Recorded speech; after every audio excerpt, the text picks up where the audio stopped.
Well, thank you everyone for joining a really exciting conversation. It's exciting for all of y'all to come, and I'm really excited who we're going to have a conversation with.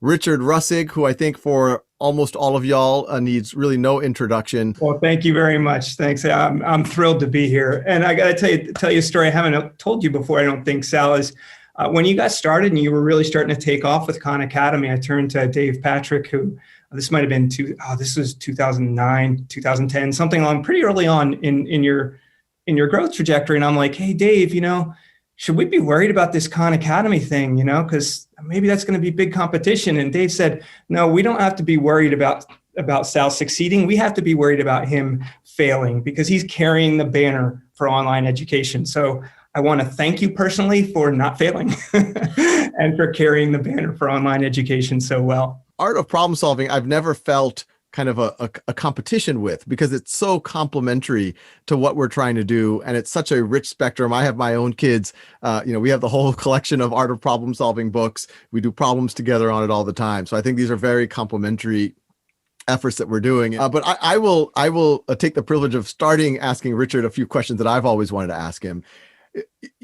Richard, when you were the winner of the U.S. Math Olympiad, I mean, what was your mindset going into this? Was this one of those things? I remember going to some of these math competitions when I was young and always feeling like, wow, like, am I going to be able to do well here? Did you have those feelings? Did you have feelings of insecurity? And then how did you kind of get through those? Oh, absolutely. When the first time I went to the Math Olympiad program, that's the training program for what will eventually be the U.S. team. I was a sophomore from Northern Alabama. I didn't know anyone else who had ever gone to this. So I had figured that I was just the smartest person in the world. So then I get to the Math Olympiad program, and you're there for 5 weeks. You have a practice test every other day. It's 3 or 4 problems, 3 or 4 hours. So I'm there. I see probably 60 or 70 problems on practice tests, and I got exactly none correct. Not a single one. So I was definitely not the smartest person in the world. So I go home.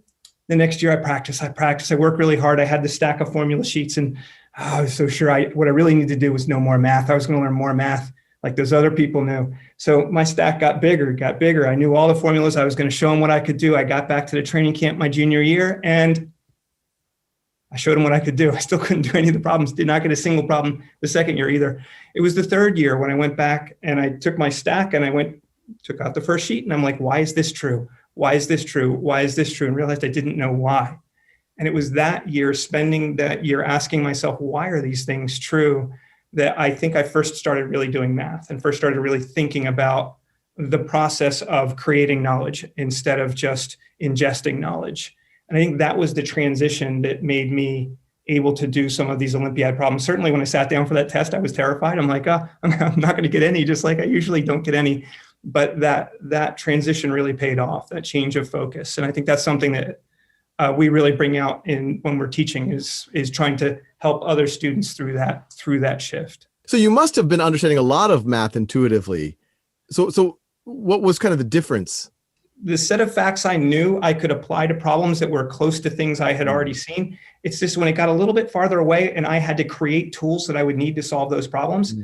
So it was that the competitions, maybe before I got to, say, the Olympiad level, the tools that I had memorized, I could apply to enough of those problems to get through, and I could get by. But then when you get to like proof mathematics, why is this true? It's a different mindset. You can't just throw everything you have at it and gut through a lot of the problems the way you can, say, the first few levels of competition. You have to have a deeper understanding. And I didn't have that when I was earlier on in my studies. And then what was that aha moment where you're like, not only am I starting to get these right, but you get to college and you see that these skills transfer. And I think it's probably part of why you started with mathematics when you were teaching. Is math is a great way to train people how to think, how to approach problems, and then you can take that skill and transfer it to other things. So I found that my physics classes, chemistry, computer science, philosophy, economics, all of these things, I could use the same general strategies to work through my college classes. So I had a huge advantage coming into college that a lot of students didn't have. To me, the thing that keeps me up at night is a concern that we are not reaching our potential in education, in art of problem solving, personal potential. And working with this set of students that we work with, like that's the goal, is to help them be able to realize their potential, because these kids have such amazing, amazing potential. Because when there's COVID 2049, who's going to get us out of that mess? It's the kids that are in this room right now. We've always had this kind of mutual respect for each other. And as we talked about earlier, we always thought it was incredibly complementary in what Khan Academy does and what Art of Problem Solving does.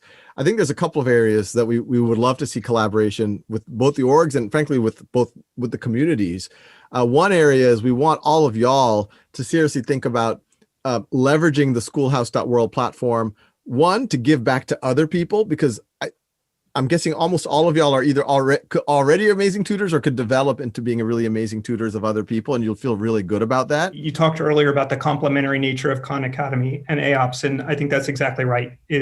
That was evidenced by when we made the announcement that we were going to have this session today, is seeing the number of kids posting on Art of Problem Solving that, they have spent so much time in both spaces, that they found so much in both places, and that we can find more ways to make that happen. So we see on our site, the kids create sessions for each other all the time. They're trying to teach, they're trying to create, they create separate, and sometimes they're getting together on other chat services or something to run little classes, or now on video. Schoolhouse gives them a very nice platform to do that.